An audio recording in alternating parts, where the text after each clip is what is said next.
Tariffs on steel and aluminum going into the U.S. are double what they were just yesterday.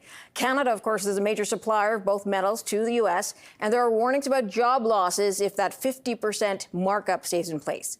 Keanin Loumis joins us now. He's president and CEO of the Canadian Institute for Steel Construction. Keanin, thanks very much for joining us. First, can you just tell us about your group and who you represent? Yes, I am the president and CEO of the Canadian Institute of Steel Construction. So we represent the fabricators in this country. We are the people that buy the steel, engineer it, cut it, connect it so that it forms then our infrastructure across this country. Got it. Okay, what does the extra markup of 25% on top of the 25% mean for the people you represent? Well, just increase the cost of the projects that we're working on. And so I'm in BC right now, actually, visiting members of mine. I'm in Pitt Meadows, visiting a fab shop you can see behind me. And, I was just at a member's business about, a half hour ago and looking at all of the jobs that they had on their board.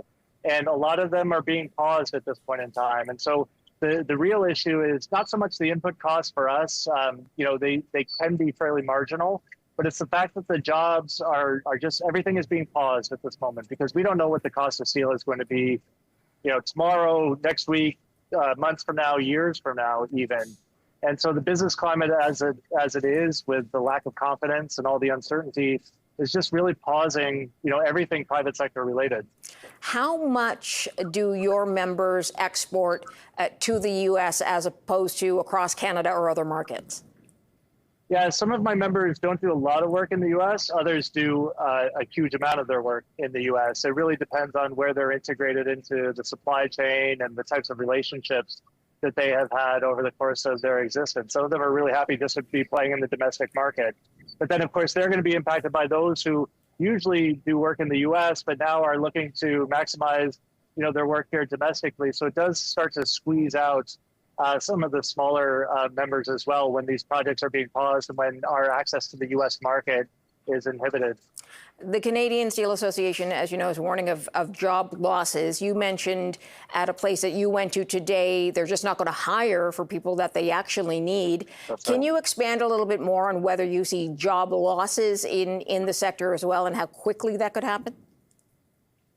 Yeah, certainly in among the fabricators across the country, and literally we're talking coast to coast and serving all communities in Canada with hockey rinks and, in hospitals and schools and that sort.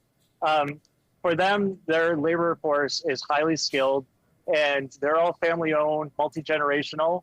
And so the labor force is part of the family. And so they've done everything they can to avoid layoffs. And I haven't heard of many yet across the fabrication industry. It's with the steel producers that we're concerned about for sure. And we work with them. They are our suppliers on our jobs to the extent that we make things, the type of steel that we need here in Canada. And I'm from Hamilton. And I'm very concerned, obviously, for the people in Hamilton who are working at Stelco and Dofasco and some of these other shops. I know that they've worked everything as hard as they can to avoid layoffs as well. But this 50% is going to cause the mills in Canada that rely on the U.S. market to have to rethink things. And we were getting into this point where 25% was kind of, we were starting to get into an equilibrium and the market was settling. And then all of a sudden we throw this wrench into the wheels and it's upending the entire industry right now. And it happened so quickly. He sort of announced it on Friday and we're already here on Wednesday.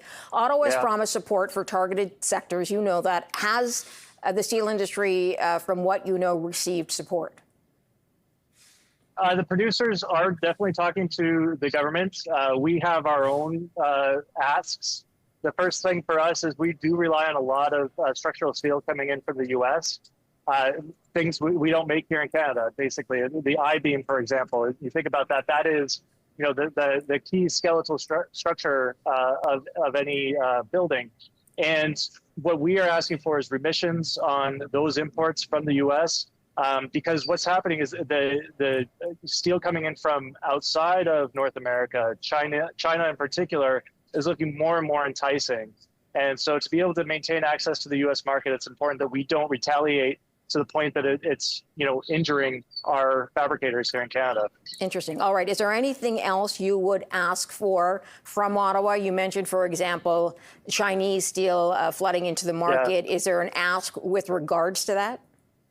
Domestic requirements for sure is really important on all taxpayer-funded jobs in particular. So maximize the Canadian fabrication of Canadian steel, protect our markets and our borders against unfairly dumped Chinese steel, because if that's what the Americans are truly worried about, we don't want to be a transshipment point. And I think this is where we're seeing some cause for concern this week emanating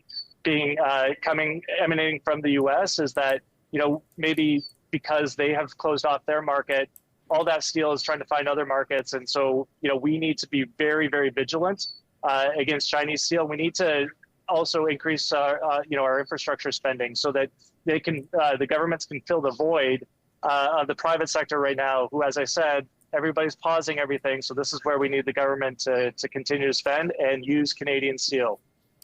Keanin Loumis, great to have you, sir. Keanin is the president and CEO of the Canadian Institute of Steel Construction. Thanks for your time. Thank you.